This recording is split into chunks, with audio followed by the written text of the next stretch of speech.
Warning: if you follow this step by step, you will lose relationships as you will learn to understand each of their existence in your life. As mentioned in the Release Animosity episode, if we can't make up with the people we held dear in our lives, yet they broke our hearts, some even by backstab and betrayal, we have to let them go.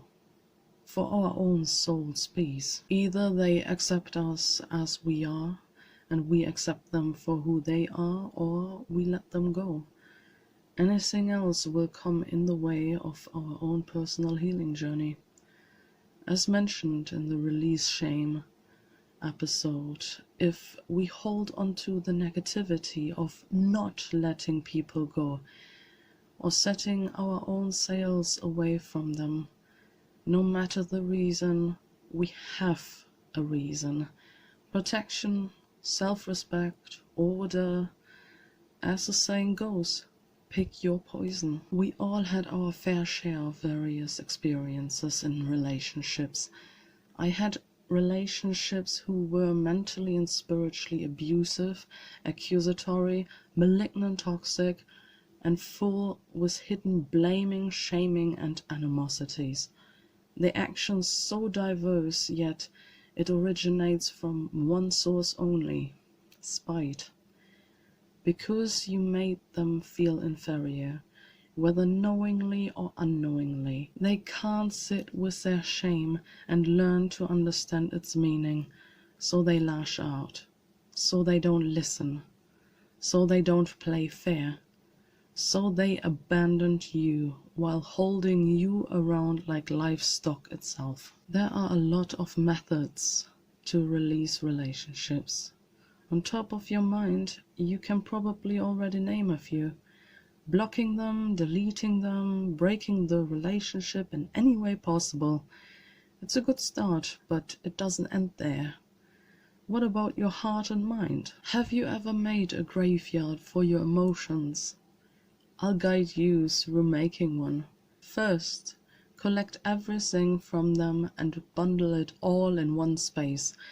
Material things can be stored in a box. Immaterial things, such as conversations on WhatsApp or whatever messenger, can be screenshotted or directly copied into a folder. Second, name the folder or box accordingly. For example, graveyard. Simple as that. Third, review everything again with every feeling attached to it. It doesn't matter if the feeling clashes with each other. Allow them to be as they are, as you feel through them in the whole review. Fourth, visualize how you also place all your various feelings into said box and folder, positive and negative alike, all of them. Lay it to rest with the remnants of their spite, which produced the breakage of the relationship, even potential relationships. Fifth, speak out your appreciation of your own survival. Gratitude is key to forgiving your own self. Example: we all are human, and so I was too. We all have our weak moments, and mine were loving you. I grew in experience. You were never the right one. I have seen things in you which you didn't want to embody. It's not my fault, as I was only searching for the best for me. Your decision was your decision, same as your foul play. Now I made my decision. I am stronger. You are dead to me. I surround myself only with the living, which are kind towards me. 6. Close the box and folder. 7. Delete every other remnant of them. 8. The dead are now dead. Your life is for the living. Never revisit the folder ever again. Digging out the dead would be blasphemous and disrespectful. We do not have to become as them. Remember, we buried their way and lifestyle there too. We do not have to deliver flowers onto their graves. See, flowers are living creatures. Life is only for the living. As Miley Cyrus puts it best in her song called Flowers, bless yourself with pretty flowers. Treat yourself. You deserve to be cherished. Positive affirmations needs to start with you.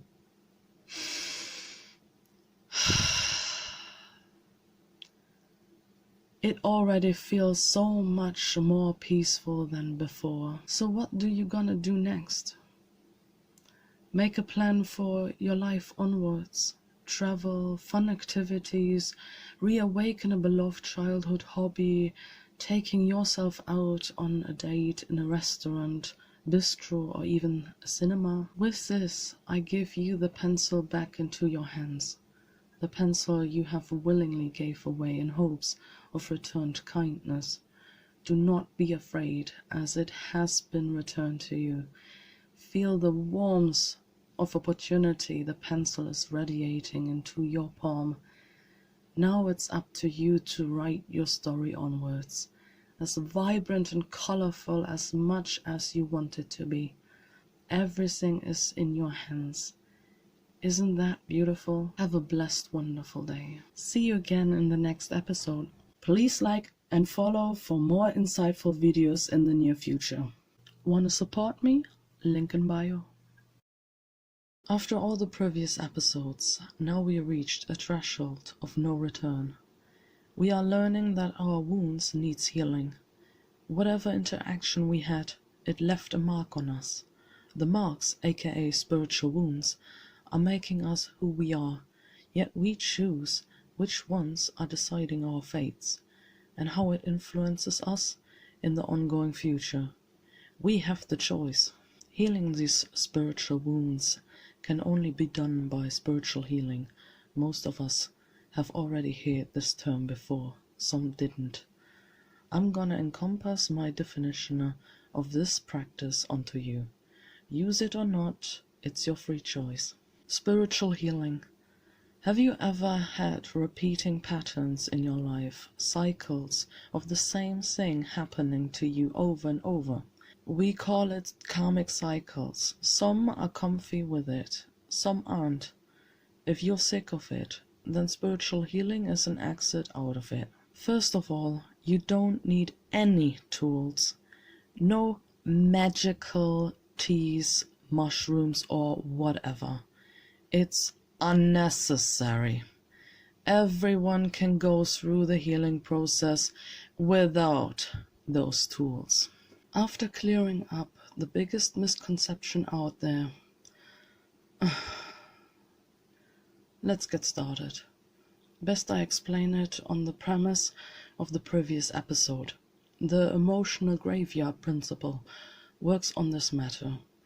When we release broken relationships, we will inevitably cross paths with remembering and reliving it again.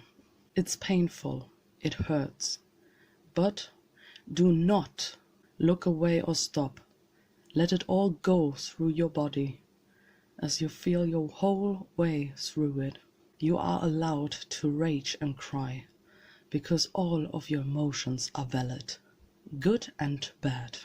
But make sure that the reason you are doing this is only for you and not in pursuit for reshaping yourself to garner favorability from another person. This would actually defeat its purpose. The broken relationships are not the focus in this. It's your feelings which got hurt and abused. Address it soberly. Listen. Just listen to your own self. Body, mind, heart, and soul. Talking to you about the memory you feel your way through. These feelings came with a remembrance of the situation or relationship. It tells you what you need to know. Analyze it like art. Which strokes brought forward this and that feeling? Sometimes it's clustered together like a ball of yarn, but you can unravel it. Even if it looks grim, don't give up. If you can't solve it immediately, take a break and then revisit it later on. Healing, and with it following growth, takes time. Sometimes you will have steady progress, sometimes not. Start to fall in love with the journey of seeing and understanding your wounds and your process of healing. For the outsider, it might possibly look like you are still emotionally stuck on them, that you still harbor feelings, even going so far as possibly call it resentment. Through revisiting and then writing or speaking it out loud doesn't necessarily mean that. Correlation and causation.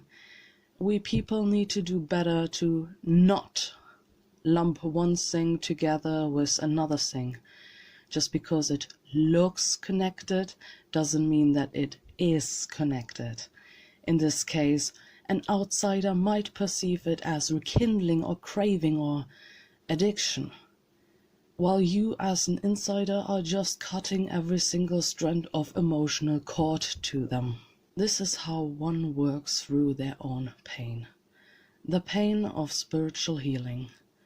Healing those pesky spiritual wounds by facing the pain, the past memory, and your own reflection. To be fair, it doesn't matter if they even try to intervene in one way or another. You know the way.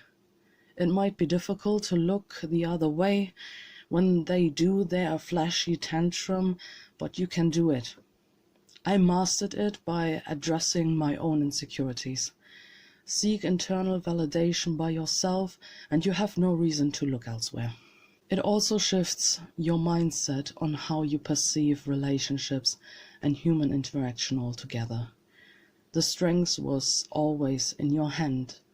We just made ourselves believe that we couldn't or that we haven't. You just have to choose to use it for your own health and security. I think these effects are worthwhile the effort and hardship which spiritual healing is calling from us as an equal payback. It's a small sacrifice for so many huge blessings, such as better mental health, safety, strength, clarity, and many, many more. So I encourage you to go on this journey too. I never regretted it, even if it meant to lose relationships or respect towards certain people. Knowing now about the how and why, that it's okay because we're all made different, and that's cool. If you ever have questions, don't be afraid to ask.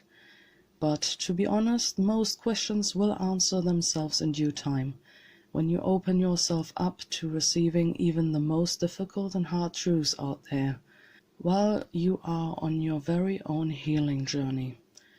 Because sometimes the hard truths will show us that we had a part in the bad too. But don't be ashamed or blame yourself. Back then you didn't know better, but now you do. Now you can.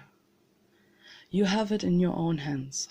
I hope this helped for a better understanding about spiritual wounds and even spiritual healing. Have a wonderful day. See you again in the next episode. Please like and follow for more insightful videos in the near future. Want to support me? Link in bio. Most of you might be running in the same issue I had by now. How do you listen? Clearly and unhindered by your own background noises. How do you control these emotions? I'll teach you how I learned and mastered it. If you find your own style, go ahead. I encourage it. Please also share it with us. I would love to see and learn your style too. My groundwork came from a Shaolin book, Helpful Teachings from Buddhism. First, if a memory resurfaces, let it float past you and only focus on the emotions it presents to us. Just look at it, without judging or analyzing it.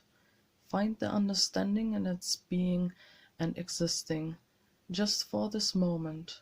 Do not let your mind wander off. Then you will see. It goes away as fast as it came up. Every emotion is just for the moment.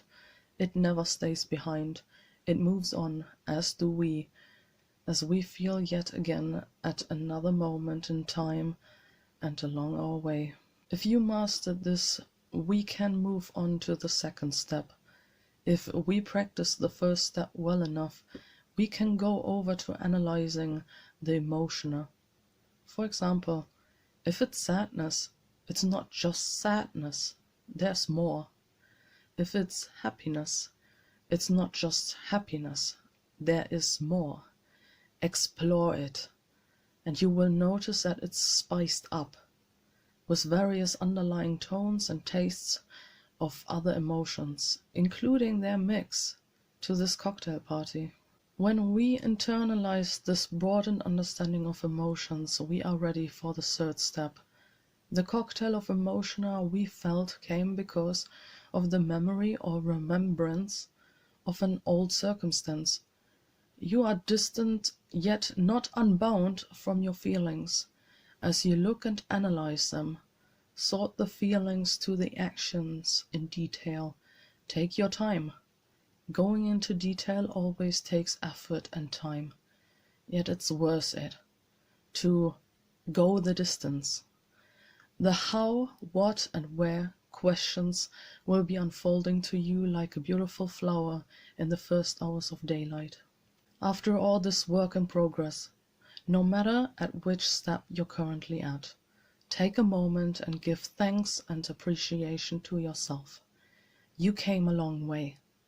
Try to say 3 to 5 nice things about yourself while doing so. I'll give you a minute of pause now.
After all these steps, it's time to process the information we learned about our own self.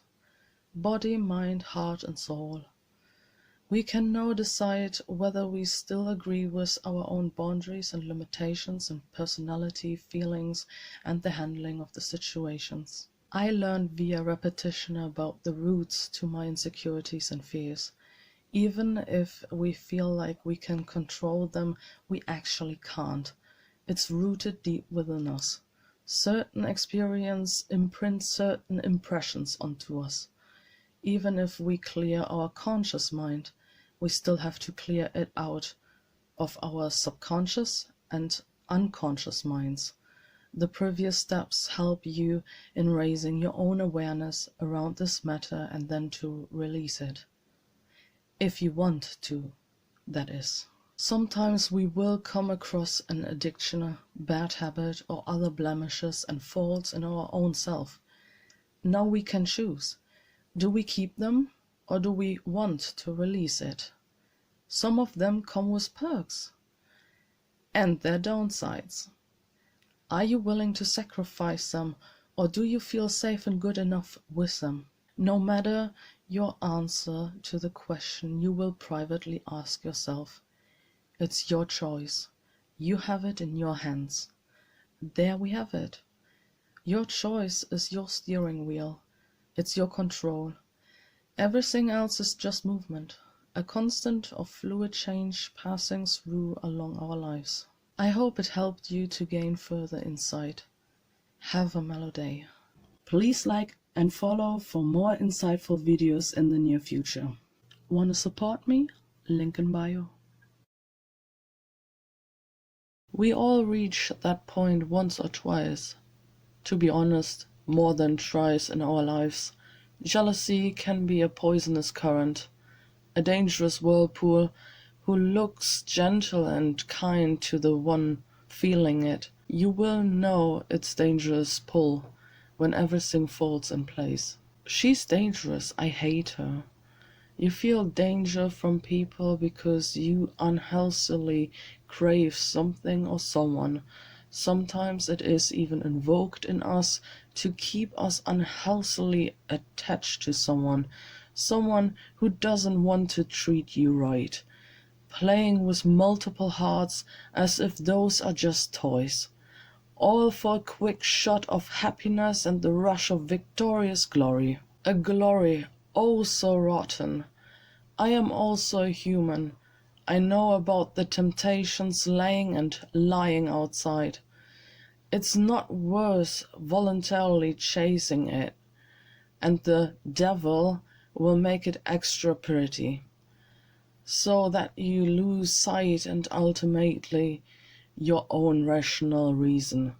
I have seen such situations, and I've also been placed in such a circumstance before. Not everyone gets an autoimmune reaction corresponding to such vile treatment, either coming from others or oneself, or at times both.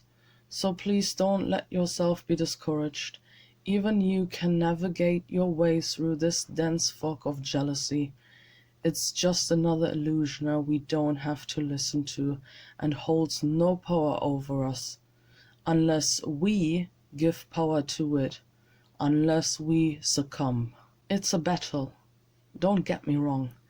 It will be painful and egregious at times, but if you come out of it alive, you breathe so much more free than before.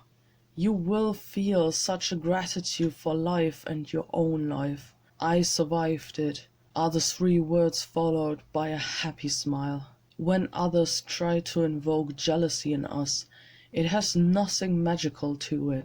They realize your intentions, and when they are evil enough to bait you around, they will do so, either by excluding or including you in a group. In the worst cases, they will do a mix out of both. In psychology, it's called manipulation or mass manipulation. It's degenerative to your own self-worth, with a sliver of interest seemingly pointed at you. It's all fake. It's all pretense.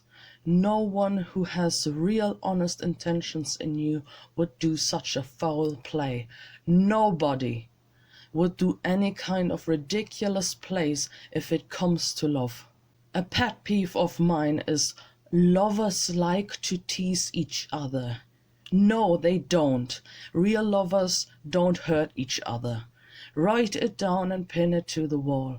A disrespectful person ignoring or even hurting your feelings is no true lover, not even a potential lover.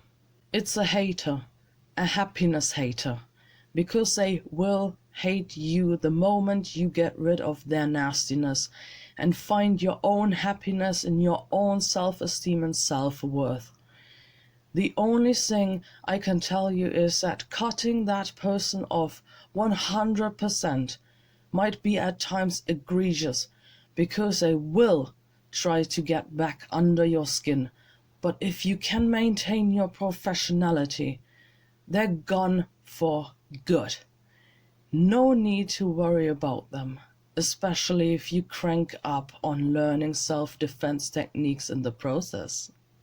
If the jealousy bubbles up from within you, you can decide either you let it free roam rampage all around you, or you rein it back in, study it, and then, as said in the previous session episode, release emotions. Release it back into the wilds. We are our own makers of our life's reality. We do not bow down to such flimsy, evil, demonic, aka negative emotions, we are free to the choice. Do we want to adopt a wild animal such as negative emotions? Or do we rather want to adopt docile animals such as positive emotions? We have so much choice and freedom in our own hands. We decide what kind of people and behavior we keep around, and what we doesn't allow to come to get near us. There is magic in our forms of creations, even simple things as such. We all can create bonds and ties. We all can sever those bonds and ties.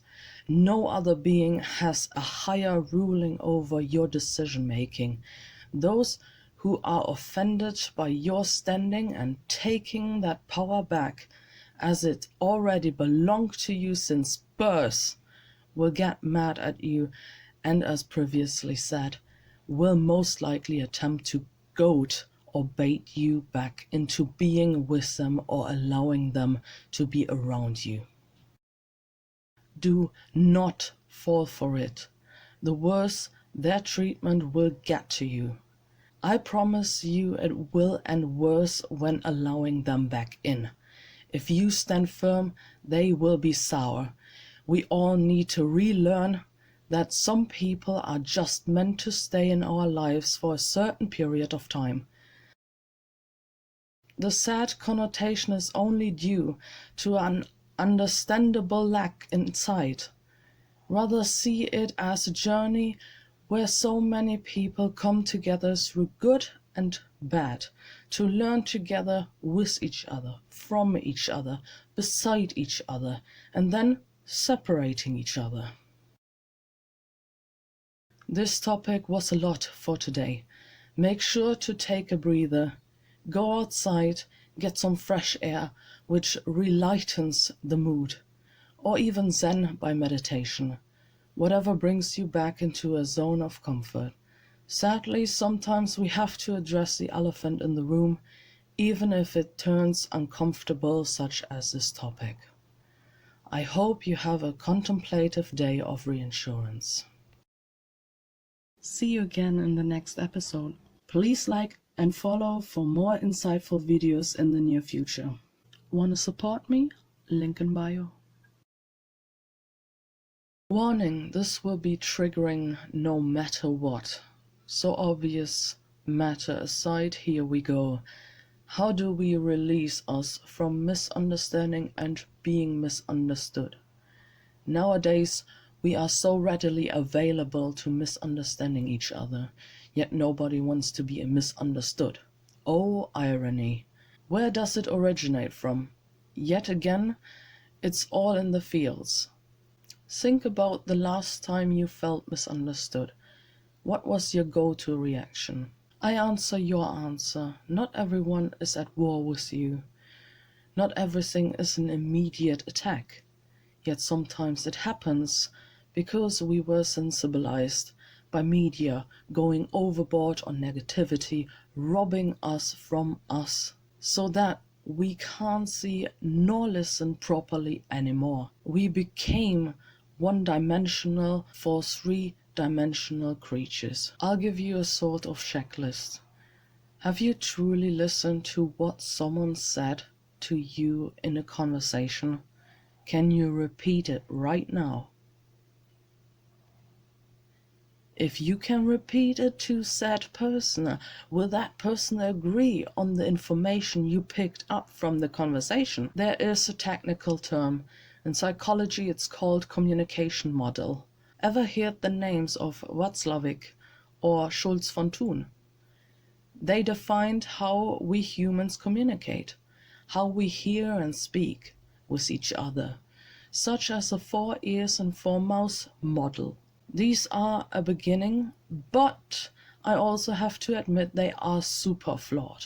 Even those who know about them don't use them appropriately, as it is a complicated, hard to daily practice structured system, and if it's used, they use it for their own advantages and the other people's disadvantages. Can we just cut this crap already and get back to normal instead of being degenerative little monkeys?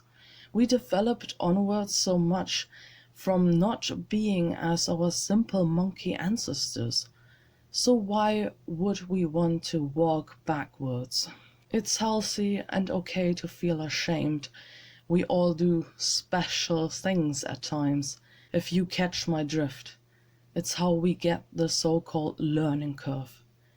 I saw a situation where people got defensive about cars because a woman advocated for more accessibility to mobile variety instead of just having a monopoly of cars. No ill word was said about cars, yet people got defensive so quick. We have a preset of opinion on every topic, and the moment we hear our topic, we let our thoughts about said topic rule over the real words which got said. We overrule the truth of the situation with our own preset, and of course it clashes when it's different than ours. We overrule the words that another human spoke to us. I repeat it. We overruled another person's words by jumping to conclusions. The baseline of each misunderstanding and how we, everyone, do not want to be misunderstood by another person. Immediately jumping to conclusions which was never there in the first place because we misheard or reached for an understanding which we're currently failing at, instead of taking a moment to go inward and silent on the outside, to take the moment to properly think and reflect. We want to be like sharpshooters. Pang! Here an answer. Pang! There's another answer. Pang! Dead. Whether conversation or relationship, then it's over. You feel a sense of victory, yet you only accomplished destruction. There is such a thing as a false victory. If we don't seek to come to an agreement or sentiment in a conversation, if we only force our own way of living to be the it factor, if we truly don't want to live with one another and rather want to delete one another, then we fail in the most basic quality we as humans have available to us.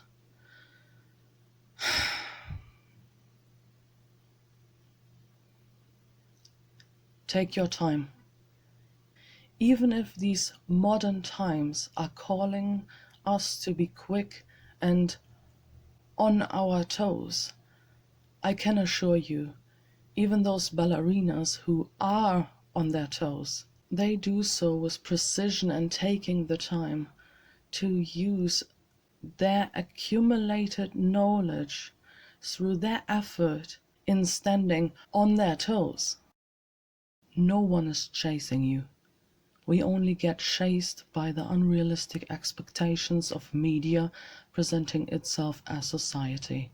It's your choice to stop running in the hamster wheel.